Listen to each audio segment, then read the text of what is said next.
Hello friends, welcome to my YouTube channel G hitech classes. मैं अमित एक बार फिर से आपका अपने YouTube channel G hitech classes में स्वागत करता हूं। जय जी हाईटेक क्लासेस कर विजय जी हाईटेक क्लासेस।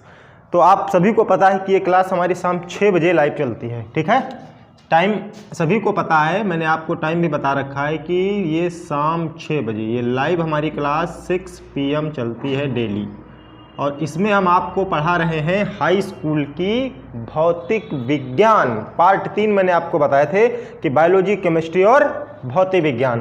तो इन तीनों में हम आपको पहले नंबर पे पढ़ा रहे हैं भौतिक विज्ञान। इसमें मैंने पार्ट 1 आपको बनाया है और मैंने ये भी आपको बताया था कि बिल्कुल मैं बेसिक से लेकर के चल रहा हूँ, बिल्कुल शुरुआत से।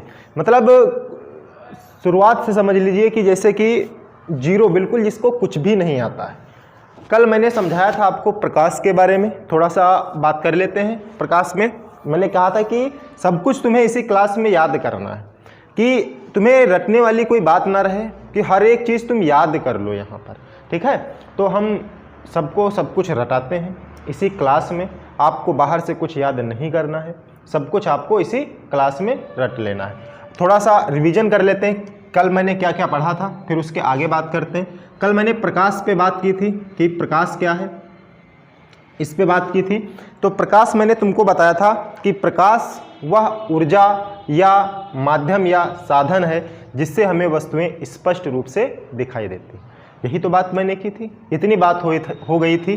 फिर मैंने कहा था कि प्रकाश जो हमारे पास में है, ये इतनी बात हो गई कि प्रकाश वह ऊर्जा या साधन या माध्यम है जिससे हमें वस्तुएं स्पष्ट रूप से दिखाई देती हैं। फिर मैंने कहा था कि जो प्रकाश है वो विद्युत चुंबकीय तरंगों के रूप में एक सीधी रेखा में गति करता है।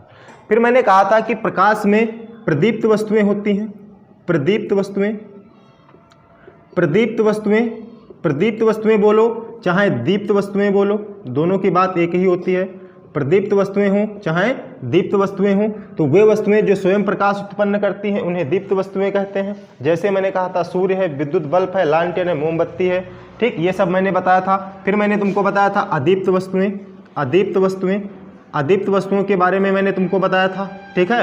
अदीप्त वस्तुएं या अप्रदीप्त वस्तुएं, इसके बारे में बताया था कि जो वस्तुएं स्वयं प्रकाश उत्पन्न नहीं करती हैं अप्रदीप्त वस्तुएं कहलाती हैं। जैसे मेज है, कुर्सी है, टेबल है, लैंप नहीं बोल सकते हैं, तारा बोल सकते हैं, ठीक है, और चंद्रमा बोल सकते हैं। ये सब क्या है, सूर्य के प्रकाश से चमकते हैं। फिर मैंने कहा था कि प्रकाश के गुण मैंने तुमको समझाए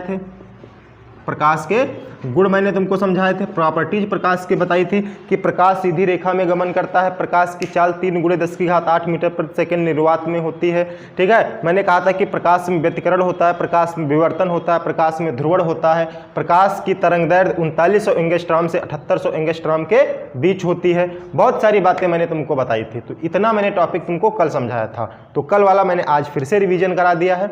आपको रटना नहीं है, बस आपको समझना है, पॉइंट टू पॉइंट समझ के चलना है। कल बात हो गई थी प्रकाश पे, पूरी चर्चा हो गई थी। आज बात करते हैं कि प्रकाश का परावर्तन क्या होता है। आज जो बात होगी वो प्रकाश के परावर्तन पे बात होगी और बेहतरीन तरीके से इसको हम समझेंगे। और तुम्हें क्या करना है, नोट्स बनाने हैं अपने साथ में। नोट्स बनाओगे तुम्हें दिक्कत नहीं होगी। तो आज की हेडिंग रहने वाली है रिफ्लेक्शन ऑफ लाइट। जो हेडिंग रहेगी आपकी reflection of light, reflection of light, बोले तो प्रकाश का परावर्तन, ठीक है। हिंदी में बात करें तो प्रकाश का परावर्तन, यही आपको हेडिंग लगानी है, प्रकाश का परावर्तन।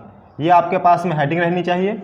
और यहाँ से हम बात करेंगे आकर के। हम देखो 30 मिनट की ही क्लास लेते हैं, ज़्यादा बोर भी नहीं तुम्हें होने देते हैं, और बीच बीच में हम तुम्हें हंसाने का भी काम करते हैं, ठीक है, जितना हो सकता है, लेकिन बढ़िया पढ़ा रहे हैं तुम्हें। अब अगर आप नोट्स बना करके चलेंगे तो आपको दिक्कत नहीं होगी, ये मेरा वादा है आपसे। अब समझो कि प्रकाश का परावर्तन होता क्या है। तो परावर्तन की बात करता है, दिमाग में तुम्हारे एक बात आनी चाहिए कि परावर्तन कब होगा, जब दर्पण होगा कि लेंस होगा। तो लेंस की अगर तुम्हारे दिमाग में बात आ रही है कि सर लेंस होगा, तो लेंस में सर पारदर्शी माध्यम होता है, मतलब आर पार हो जाता है, तो परावर्तन तो होगा नहीं। मतलब मुझे कोई ऐसा चिकना और समतल पृष्ठ चाहिए जिसमें एक तरफ पॉलिश लगी होनी चाहिए। क्या लगी होनी चाहिए, एक तरफ पॉलिश लगी होनी चाहिए। ये बात समझ में आ रही कि सर अगर हम शीशा ले लेते हैं, दर्पण ले लेते हैं, तो दर्पण की बात समझ में आ जाती है। अगर आप दर्पण साथ में लेकर के चलते हैं तो दर्पण में प्रकाश का परावर्तन संभव है, दीवार में है नहीं होगा। ठीक है, तो दर्पण आप दिमाग में रखें। ऐसा दर्पण आपको लेना है, एक दर्पण आपको ले लेना है जिसके एक पृष्ठ पर आपको पॉलिश कर देनी है। क्या कर देनी है? पॉलिश कर देनी है। ये पॉलिश कर दिया आपने, तो नीचे वाली सतह जो है ये पॉलिशदार सतह है। कैसी सतह है? पॉलिशदार पृष्ठ है। ये पॉलिशदार पृष्ठ है आपका। और ये जो ऊपरी वाला पृष्ठ है ये चिकना समतल पृष्ठ है। चिकना समतल पृष्ठ, चिकना समतल पृष्ठ, ये ऊपर वाला चिकना समतल पृष्ठ है, नीचे वाली पॉलिशदार पृष्ठ है आपके पास में। अब तुम्हें एक प्रकाश की रे जो है इस चिकने समतल पृष्ठ पर गुजारनी है। अभी समझना, बहुत ही बेहतरीन तरीके से तुमको समझा देंगे कि प्रकाश का परावर्तन क्या होता है। एक आप सूर्य की किरण ले लीजिए, आप किसी भी प्रकाश की किरण लीजिए जो इस चिकने समतल पर आपको डालना है। आपने इस चिकने समतल पर प्रकाश की पृष्ठ को आपतित किया। ये प्रकाश की किरण इस चिकने समतल पृष्ठ पर आ रही है। आने वाली किरण को हम आपतित किरण बोलते हैं। तो जो ये किरण आपके पास में है ये आपतित किरण, इसका नाम हम देंगे आपतित किरण। इसका नाम क्या देंगे हम? आपतित किरण। अब तुम्हें एक चीज पता होनी चाहिए, ये चिकना समतल पृष्ठ था, इस पर तुमने एक किरण डाल ली, एक रे डाल दी, एक रे तुमने डाल दी है यहाँ पर। अब इस चिकने पृष्ठ पर देखना, इसी से ही तुम अवतल दर्पण और उत्तल दर्पण जो तुम्हारे पास में होगा उसकी जो प्रॉपर्टीज होंगी वो यहीं से सीखोगे आकर के। इस जहाँ पर ये गिर रही है, जहाँ पर ये पृष्ठ पर टकरा रही है आकर के, इस पृष्ठ पर तुमको एक अभिलंब की जरूरत पड़ेगी। काहे की जरूरत पड़ेगी? एक अभिलंब तुम्हें खींच लेना है। ये जो तुम्हारे पास में है ये है अभिलंब। क्या इसको हम बोलते हैं? अभिलंब बोलते हैं। अभिलंब तुम्हें खींचना आता होगा कि एक सीधी रेखा होगा, इस पर एक 90 डिग्री का कोण बना दे, ये 90 डिग्री का और ये 90 डिग्री का, इसको हम बोलते हैं अभिलंब। ये किरण हो जाती है हमारे पास में, अभिलंब किरण हो जाती है। सबसे पहले आपने क्या किया? एक चिकना समतल पृष्ठ लिया, इस पर एक साइड में तुमने पॉलिश कर दी, एक प्रकाश की किरण को तुमने आपतित किया है। अब ये आपतित किरण यहाँ पर टकराई है आकर के। अब टकराने के बाद में जिस बिंदु पर टकरा रही है आकर के, इस बिंदु को हम बोलते हैं आपतन बिंदु। क्या नाम देंगे इसको हम? आपतन बिंदु। इसको नाम देते हैं हम आपतन बिंदु। इसको हम कहते हैं आपतन बिंदु बोलते हैं। इतनी बात समझ में आ गई। उस आपतन बिंदु पर तुमको एक अभिलंब खींचना है, एक अभिलंब तुमने खींच लिया। अब आपतित किरण और अभिलंब, फिर से बात को समझो, मैं एक एक चीज तुमको बेहतरीन तरीके से समझाना चाहता हूं। आपतित किरण और अभिलंब, आपतित किरण ये है, अभिलंब ये है, यहां से न्यूमेरिकल भी बनता है। आपतित किरण और अभिलंब, इन दोनों के बीच में जो कोण रहता है, ये वाला जो कोण रहेगा उसे हम कोण ऑफ आई बोलते हैं। क्या बोलते हैं? एंगल ऑफ आई बोलते हैं। और जो एंगल ऑफ आई होता है इसे हम कहते हैं आपतन कोण। क्या नाम देंगे इसको हम? आपतन कोण। इसको नाम देते हैं आपतन कोण। और आपतन कोण तुमसे पूछा जाता है कि किन दो रेखाओं के मध्य आपतन कोण बनता है, तो आपको पता है कि आपतित किरण तथा अभिलंब के बीच बने कोण को हम आपतन कोण कहते हैं। यहां लिख लेना, आपतित किरण, आपतित किरण तथा अभिलंब, आपतित किरण तथा अभिलंब के मध्य बना कोण, मध्य बना कोण।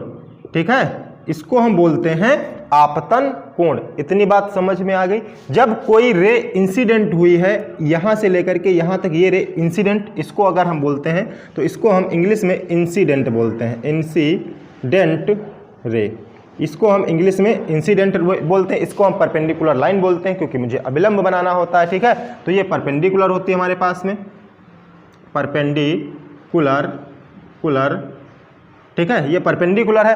अब समझो, एक बात को समझो, अब परावर्तन की एक बहुत बड़ी बढ़िया घटना ये होती है कि कोई भी किरण जितने भी एंगल से वो आपतित होती है वो उतने ही एंगल से वो परावर्तित हो जाती है। और उसी माध्यम में, ये माध्यम हमारे पास में एक है, ये माध्यम 1 हमारे पास में है और ये माध्यम 2 है। अब बात यहाँ पर ये आ रही है कि यहाँ पर एक जो दूसरा माध्यम है वो तो अपारदर्शी माध्यम है।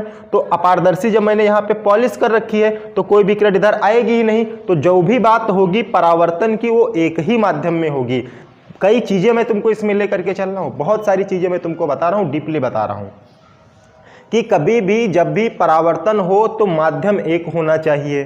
पहली बात, परावर्तन कभी भी लेंस में नहीं होगा क्योंकि वहाँ पर दो माध्यम हो जाते हैं, क्योंकि वो पारदर्शी माध्यम होता है, ये हमारे पास में अपारदर्शी माध्यम होता है। तो हमेशा याद रखना कि अपारदर्शी माध्यम में ही परावर्तन होता है, ठीक। मतलब एक साइड अपारदर्शी, किरण इधर से उधर नहीं जानी चाहिए। अब जितने एंगल से कोई किरण आई थी उतने ही एंगल से किरण हमारे पास में परावर्तित हो जाएगी। तो इस वाली किरण को हम बोलते हैं परावर्तित किरण। क्या कहते हैं बेटा इसको हम?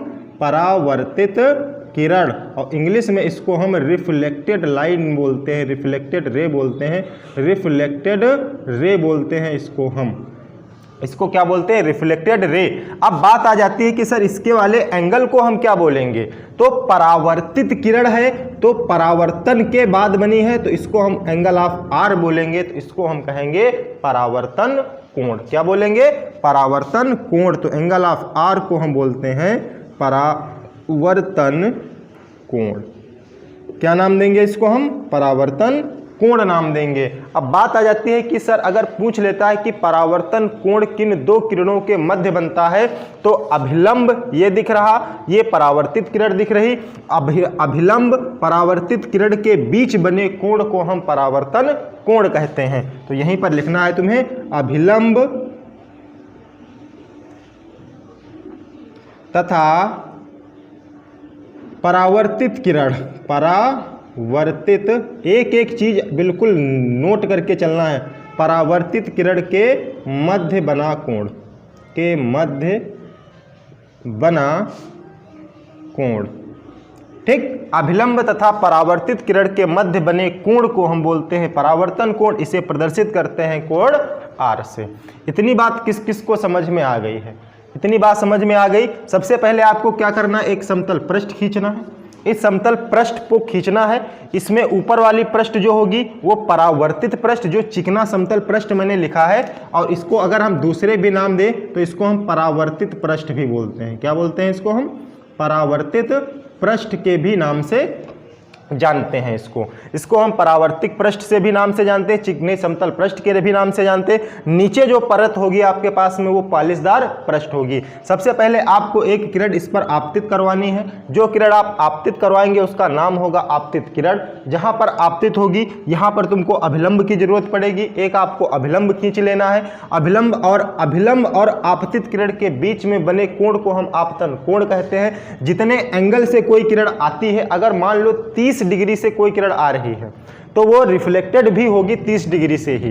कहने का मतलब ये है कि अगर 45 डिग्री से कोई किरण आई है तो वो 45 किरण से ही वापस चली जाएगी। मतलब जितना कोण आने का है उतना ही कोण जाने का है। जितना कोण आपतन होगा उतना ही कोण परावर्तन होगा।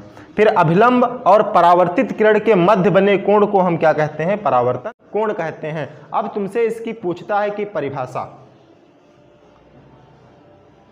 अब इससे तुमसे पूछेगा कि प्रकाश के परावर्तन, ये तो मैंने फिगर से तुमको समझा दिया है। पहले तुमको प्रकाश का परावर्तन हेडिंग डालनी है। प्रकाश के परावर्तन में तुम्हें थोड़ी सी परिभाषा लिखनी है, फिर फिगर लिखना है, फिर इसको बनाना है, फिर इसके नियम लिखने हैं और आपका ये टॉपिक कंप्लीट हो जाएगा। तो प्रकाश के परावर्तन को कौन समझाएगा? कि प्रकाश किसी चिकने तल से, क्या लिखोगे? कि जब प्रकाश किसी चिकने तल से टकरा कर, कैसे लिखना है? कि जब प्रकाश किसी चिकने तल से, ये चिकना तल है, कि जब प्रकाश किसी चिकने तल से टकरा कर उसी माध्यम में वापस लौट जाता है तो प्रकाश की यह घटना प्रकाश का परावर्तन कहलाती है। फिर से समझो कैसे लिखना है कि प्रकाश, जब प्रकाश किसी चिकने समतल पृष्ठ से टकरा कर उसी माध्यम में वापस लौट जाता है तो उसी माध्यम में वापस लौटने की इसी घटना को हम प्रकाश का परावर्तन कहते हैं। किस किस को समझ में आ गया? फिर से बता दें कि प्रकाश का किसी चिकने समतल से टकराकर, प्रकाश का किसी चिकने समतल से टकराकर वापस लौट जाना, उसी माध्यम में वापस लौट जाने की घटना को प्रकाश का परावर्तन कहते हैं। बात समझ में आ गई? सभी लोग परिभाषा लिख लेंगे कि प्रकाश किसी चिकने समतल से टकराकर उसी माध्यम में वापस लौट जाने की घटना को हम प्रकाश का परावर्तन कहते हैं। 3-4 बार रटो इसको, अभी रट लोगे। प्रकाश का किसी चिकने समतल पृष्ठ से टकराकर उसी माध्यम में वापस लौट जाने की घटना को प्रकाश का परावर्तन कहते हैं। आगे बात समझ में। अब प्रकाश के परावर्तन में मैंने तुमको ये बता दिया, इसको आपतित किरण कहते हैं, ये परावर्तित किरण होती है, ये अभिलंब होता है। जहाँ पर ये तीनों मिलते हैं आकर के उसे हम आपतन बिंदु कहते हैं। ठीक है, ये हमारे पास में एक समतल पृष्ठ होता है जिसमें नीचे वाली पॉलिशदार पृष्ठ होती है, ऊपर वाला चिकना समतल जिसको हम परावर्तित पृष्ठ बोलते हैं। किसको हम एंगल आई कहते हैं, किसको एंगल आर कहते हैं, ये मैंने सब कुछ बता दिया। अब प्रकाश के परावर्तन के नियम की बात आती है। तो प्रकाश के परावर्तन के 2 नियम होते हैं। कितने नियम होते हैं? प्रकाश परावर्तन के नियम, प्रकाश परावर्तन के नियम। ठीक है, तो प्रकाश परावर्तन के नियम हेडिंग लगाएंगे। अब पहली चीज तो इतनी बात समझ में आ गई सभी को, प्रकाश परावर्तन के नियम को समझेंगे। प्रकाश परावर्तन के नियम क्या होते हैं अपने पास में? तो प्रकाश परावर्तन के 2 ही नियम होते हैं। कौन कौन से नियम होते हैं और कौन कौन बताएगा कि भैया प्रकाश परावर्तन के नियम कौन कौन से होते हैं? इतनी बात बताओ किस किस को समझ में आ गई? बहुत बेहतरीन तरीके से तुमको समझाने की कोशिश कर रहे हैं, मज़ा भी आएगा तुमको समझने में, पढ़ने में भी मज़ा आएगा और समझने में भी मज़ा आएगा। तो प्रकाश परावर्तन के नियम को समझने के लिए पहला नियम तुम्हारे पास में यही बनता है। पहला नियम हम लिखेंगे तो क्या लिखेंगे?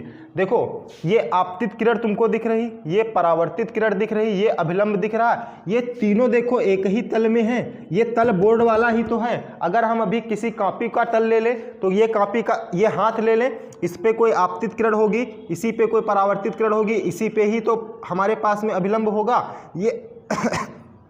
ये अभिलंब हो गया। ऐसे मान लो, सपोज करो कि ये अभिलंब हो गया।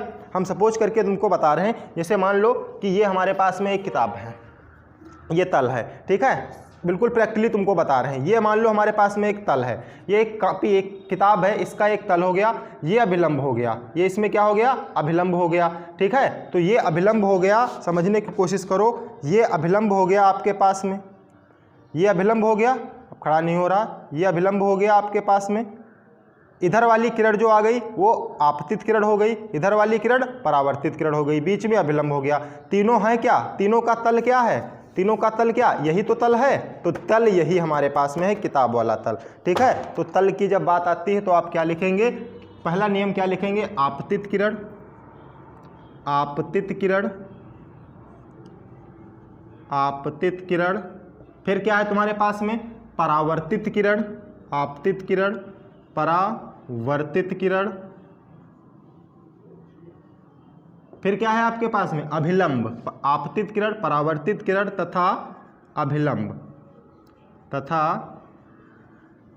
अभिलंब तीनों एक ही तल में होते हैं। तीनों एक ही तल में होते हैं। एक ही तल की बात हो गई तुम्हारे पास में, ये बोर्ड वाला जो तल है एक ही तल में होते हैं। ये हो गया पहला नियम। कितना आसान था पहला नियम? कोई दिक्कत लगी आपको समझने में? आपतित किरण, परावर्तित किरण, अभिलंब तीनों कहाँ होते हैं? एक ही तल में होते हैं। सिंपल है, कोई दिक्कत किसी को समझने में? कोई प्रॉब्लम, कोई समस्या नहीं? ठीक है, दूसरे नियम की बात कर लेते हैं कि सर दूसरा नियम क्या होगा इसका? प्रकाश के परावर्तन का दूसरा नियम क्या रहता है? तो दूसरा नियम मैंने अभी तुमको समझाया था कि आपतित किरण और अभिलंब के बीच में कौन सा कोण है? आपतन कोण है। अभिलंब और परावर्तित किरण के बीच में कौन सा कोण है? परावर्तन कोण है। तो आपतन कोण और परावर्तन कोण दोनों आपस में बराबर होते हैं। ठीक है, क्या लिखोगे? आपतन कोण, आपतन कोण तथा परावर्तन कोण, आपतन कोण तथा परावर्तन कोण दोनों, ये न्यूमेरिकल में बहुत काम आएगा, दोनों आपस में बराबर होते हैं। दोनों आपस में बराबर होते हैं। दोनों आपस में बराबर होते हैं। ये हो गया आपके पास में दूसरा नियम। तो लिख सकते हो कि एंगल ऑफ आई बराबर एंगल ऑफ आर। ये आपतन कोण और ये परावर्तन कोण दोनों आपस में कैसे होंगे? बराबर कोण होंगे। किस किस को ये चीज़ समझ में आ गई? बस इतना ही लिखना होता है। क्वेश्चन तुमसे पूछेगा कि प्रकाश के परावर्तन के नियम को समझाइए, ऐसे आपके पास में क्वेश्चन आएगा कि प्रकाश के परावर्तन के नियम को समझाइए। तो प्रकाश के परावर्तन को हेडिंग लगाना है। प्रकाश के परावर्तन में क्या लिखना है कि प्रकाश का किसी चिकने तल से टकरा कर वापस उसी माध्यम में लौटने की घटना प्रकाश का परावर्तन कहलाती है। फिगर बनाना है तुमको, एक समतल पृष्ठ बना देना है, चिकना पृष्ठ, एक तरफ पॉलिश कर देनी है, एक तुमको आपतित किरण दर्शानी है, एक परावर्तित किरण दर्शानी है और एक अभिलंब बनाना है। अब आपतित किरण और अभिलंब के बीच में एंगल ऑफ आई होगा, अभिलंब और परावर्तित किरण के बीच में एंगल ऑफ आर होगा। बना देना है, ऐसे फिगर बना देना है, लिख देना है। उसके बाद में हेडिंग लगानी है प्रकाश परावर्तन के नियम। प्रकाश के परावर्तन के नियम लिखोगे। प्रकाश परावर्तन के दो नियम होते हैं। पहला नियम हमारे पास में आपतित किरण, परावर्तित किरण तथा अभिलंब तीनों एक ही तल में होते हैं। अगर तुमसे पूछता है कि ये किस तल में होते हैं तो तीनों तुम कागज पे लिखोगे तो कागज के तल में होते हैं, हम बोर्ड पे लिख रहे हैं तो बोर्ड के तल में होते हैं। आई बात समझ में? तो ये पहला नियम हो गया हमारे पास में। बात आती है दूसरे नियम की कि दूसरा नियम प्रकाश के परावर्तन का क्या होगा। तो अभी मैं तुमको बार बार समझा रहा हूं कि कोई भी किरण जितने कोण से आती है, जितने कोण से आती है, वो चाहे 0 डिग्री से आए, चाहे 30 डिग्री से आए, चाहे 45 डिग्री से आए, चाहे 60 डिग्री से आए, जितने डिग्री से कोई किरण आएगी उतने ही डिग्री से वो किरण उसी माध्यम में वापस लौट जाएगी आकर के। तो जितने एंगल से आई है, एंगल आई से आई है, एंगल आर से वापस चली गई है। मान लो कि इनके बीच का कोण 30 डिग्री होता, अभी आने में 30 डिग्री है तो जाने का भी कोण हमारे पास में 30 ही डिग्री होता। कभी कभी न्यूमेरिकल में तुमसे पूछता है, कोई एक कोण दे देगा, दूसरा कोण तुमसे पूछेगा, क्योंकि हम तुमको न्यूमेरिकल बताएंगे बेहतरीन तरीके से, तो आगे तुमको समझाएंगे आकर के। अभी जितनी बात हम समझा रहे उतना समझो। तो दूसरा नियम क्या लिखोगे? आपतन कोण तथा परावर्तन कोण दोनों आपस में बराबर होते हैं। कोण आई बराबर कोण आर। किस किस इतनी बात समझ में आ गई है? बस इतना था आपके पास में प्रकाश परावर्तन का नियम, पहला नियम और दूसरा नियम। ठीक है, इतनी बात आपके पास में हो गई। एक बार आप सभी लोग फिर से देख लेंगे, स्क्रीनशॉट ले लो, जिस जिसको समझ में आ गया अच्छी बात है, स्क्रीनशॉट ले लो बेहतरीन तरीके से। फिर हम आगे बढ़ते हैं, नेक्स्ट टॉपिक पे बढ़ते हैं। प्रकाश हो गया, प्रकाश हो गया। प्रकाश मैंने बता दिया, प्रकाश के गुण बता दिए, क्या दीप्त वस्तुएं होती हैं, क्या अदीप्त वस्तुएं होती हैं, वो मैंने बता दिया आपको। प्रकाश का परावर्तन मैंने आज तुमको समझा दिया। अब हम तुमको बात करते हैं आकर के प्रतिबिंब की। काहे की बात करेंगे? इमेज की बात करते हैं आकर के। जो आप सभी लोग फोटो खींचा करते हो, सभी लोग प्रतिबिंब बनाते हो, तो आज हम प्रतिबिंब, अब नेक्स्ट जो इसका अगला टॉपिक रहेगा वो प्रतिबिंब का रहेगा। मज़े से आपको पढ़ना है, ठीक है? जब आप मज़े से पढ़ाई करोगे तभी आपको मज़ा भी आएगा। मज़े से पढ़ाई नहीं करोगे तो मज़ा भी थोड़ा भी नहीं आएगा। तो अब नेक्स्ट हेडिंग रहेगी आपके पास में जो प्रतिबिंब की रहेगी। अगला जो टॉपिक रहेगा वो प्रतिबिंब रहेगा। क्या रहेगा? प्रतिबिंब। इंग्लिश में बोले तो इमेज। जो आप सभी लोग सेल्फी वगैरह लेते हो ना, वास्तविक प्रतिबिंब, ठीक है, रियल इमेज, वर्चुअल इमेज। कब हमारे पास में वास्तविक इमेज बनती है, कब हमारे पास में आभासी इमेज बनती है आकर के, ठीक है? तो इस चीज को तुम्हें समझाना है।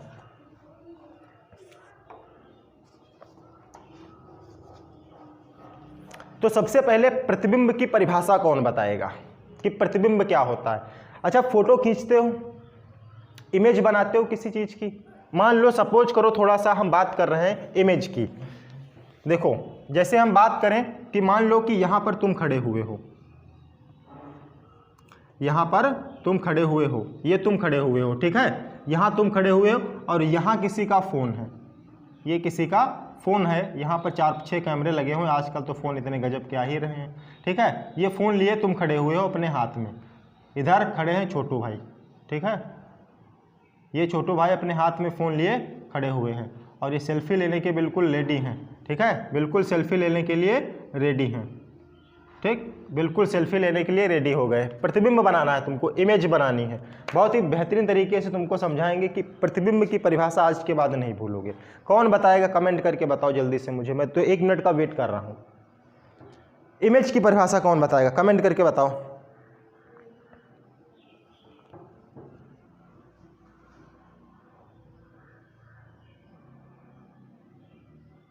कौन बताएगा? अब समझो, इसको मान लो पहला बिंदु, इसको मान लो दूसरा बिंदु, ये मान लो दूसरा बिंदु, ठीक है। इसको मान लेते हैं हम पहला बिंदु, इसको मान लेते हैं हम दूसरा बिंदु, ठीक है। या ऐसा करो, फोटो यहाँ है तो फोटो यहाँ बनाओ, फोटो क्योंकि इनसे इनकी खींचनी है तो इसको पहला बिंदु मान लो, इसको दूसरा बिंदु मान लो, ठीक है।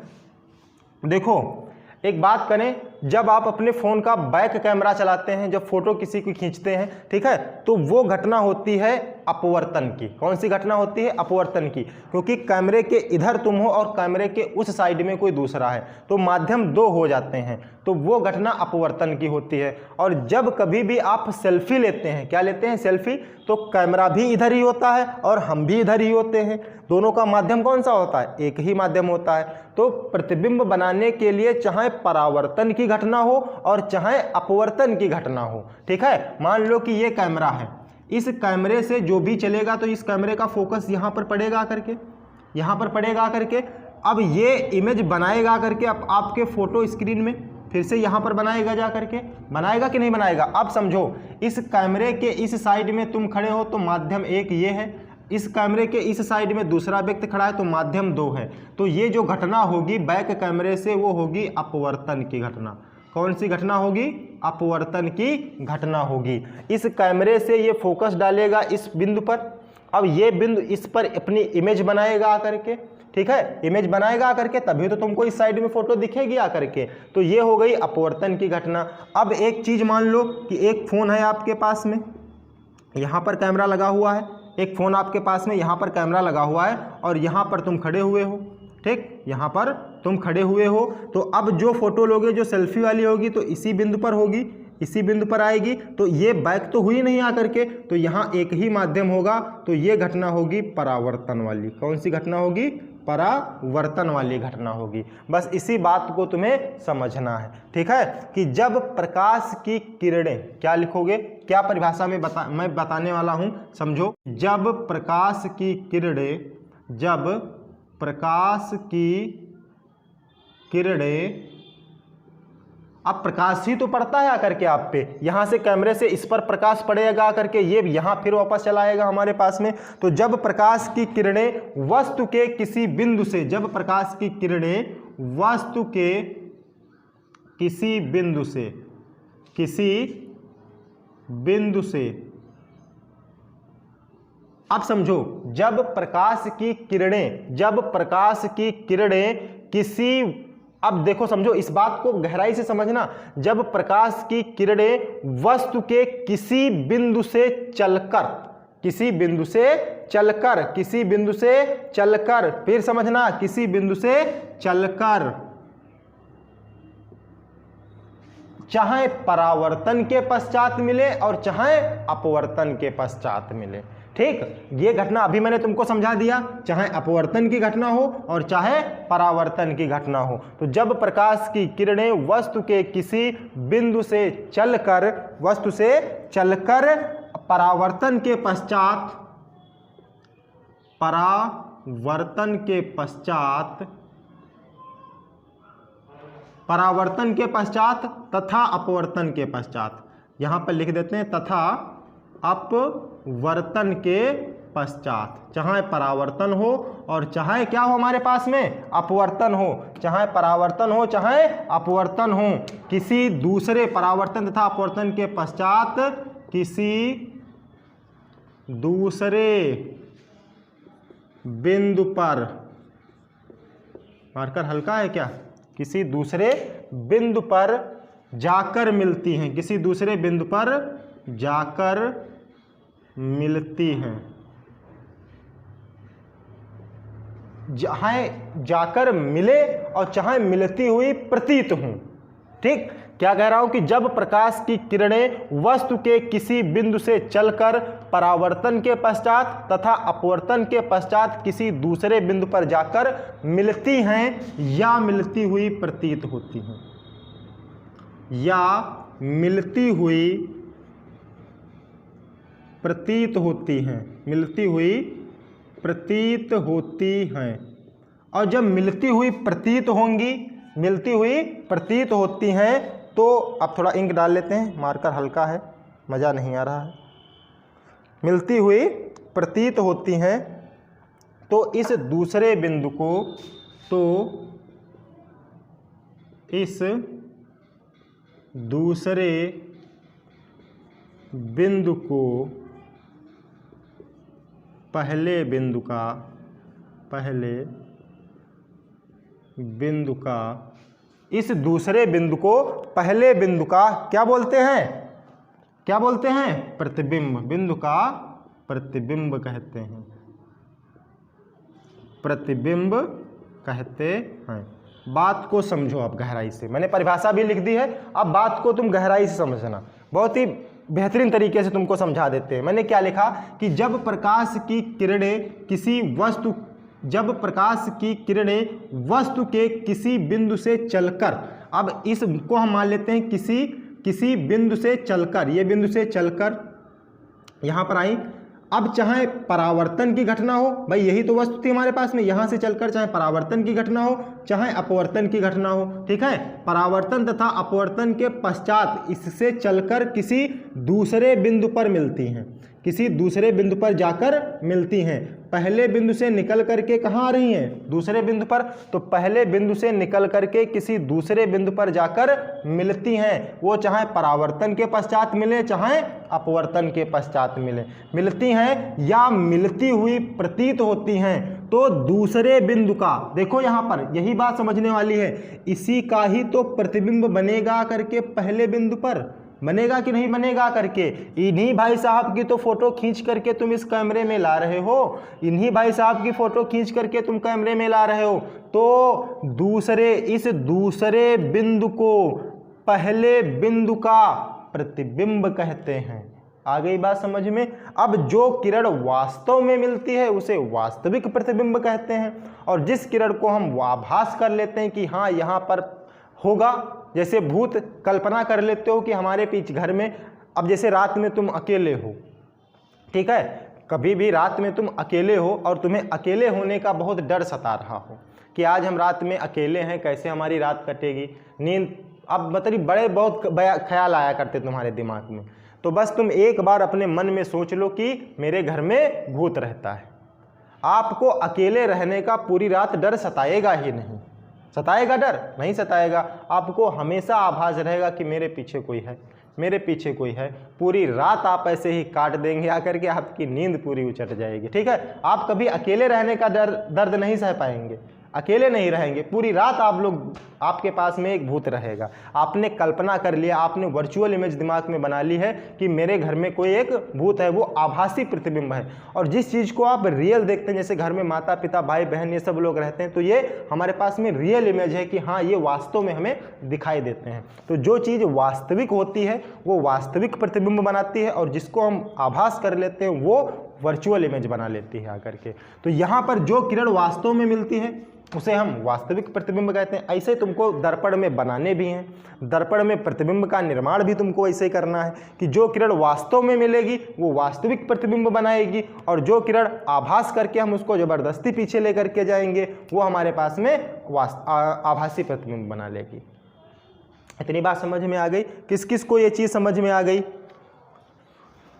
किस किस को ये बात समझ में आ गई? फिर वही बात समझाए दे रहे हैं कि जब कोई प्रकाश की किरण किसी वस्तु बिंदु से चलकर किसी दूसरे बिंदु पर परावर्तन या अपवर्तन के पश्चात मिलती है या मिलती हुई प्रतीत होती है, तो दूसरे बिंदु का पहले बिंदु पर उसका प्रतिबिंब बनाती है।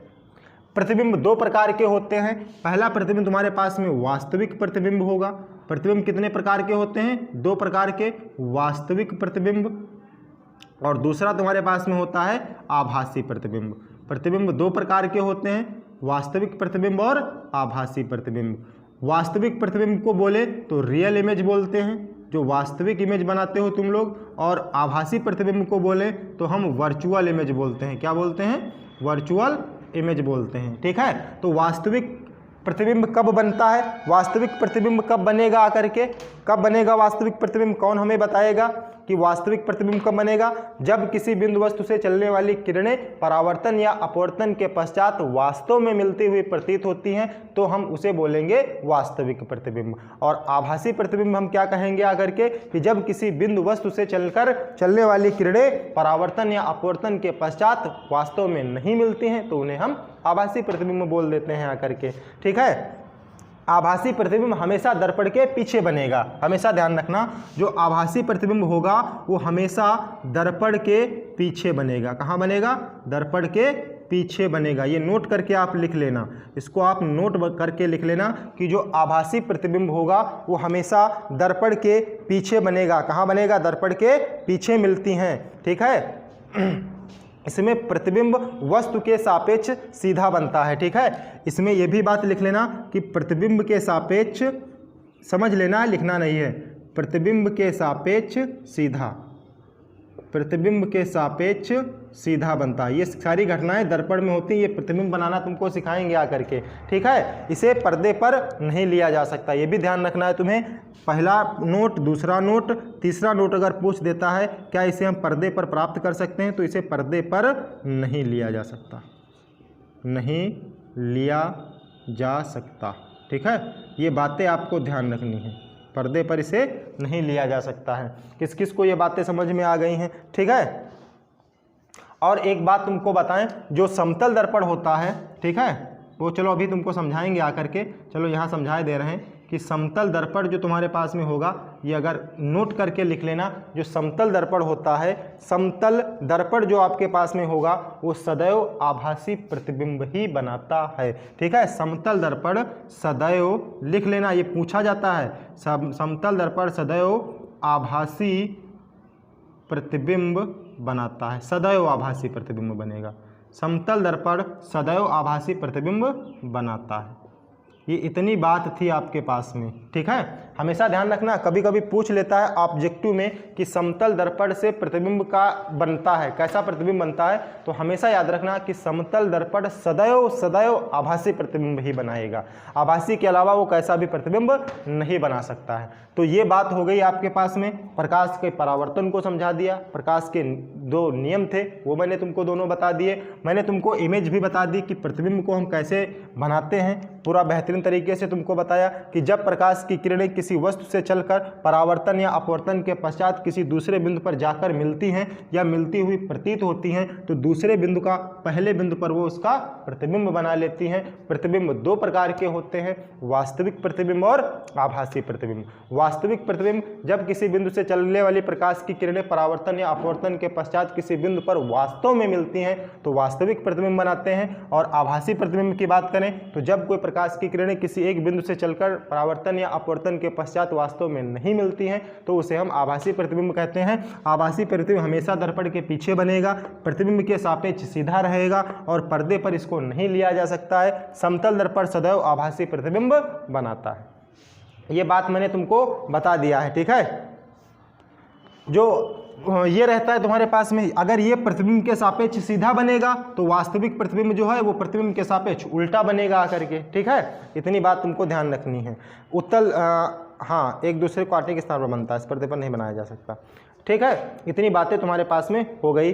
तो अब बात करेंगे आकर के दर्पणों की कि दर्पण तुम्हारे पास में गोलीय दर्पण होगा, वो दो प्रकार के होंगे। तो ये बात अब कल टॉपिक में स्टार्ट करते हैं। आज के लिए मैं इतना ही रखता हूँ।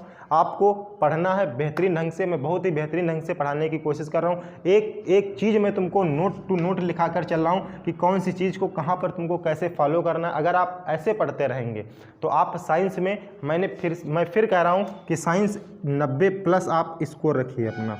और इस बार तो सिलेबस में कुछ छूटा भी नहीं है, सब कुछ आपको पढ़ना है। 30% वाला जो छूटा हुआ था वो भी जोड़ दिया गया, वो भी आपको पढ़ाई करनी है साथ में। मेरी बात समझ में आ गई? बढ़िया लगा अगर सेशन तो लाइक शेयर कमेंट करना ना भूलें। और अगर आप हमारे चैनल पर नए हैं तो इसे सब्सक्राइब भैया जरूर कर लेंगे। आपसे हाथ जोड़कर विनती हमारी यही है। ठीक है, मेहनत करते हैं तो इस मेहनत का फल आप दे दीजिएगा। आप लाइक जरूर करिएगा, कमेंट जरूर करिएगा। अगर कोई भी गलती होती है तो आप उसे कमेंट में करके बताइएगा, हम उसे अगली बार सुधारने की कोशिश भी करेंगे आकर के। ठीक है, क्योंकि पढ़ना बहुत ज़रूरी है। ठीक, तो आज के लिए बस इतना ही। गुड बाय, टेक केयर, अपना ध्यान रखिए, अपने माता पिता का ध्यान रखिए और साथ साथ में अपनी पढ़ाई को भी जारी रखिए। जय हिंद, जय भारत मेरे प्यारे साथियों।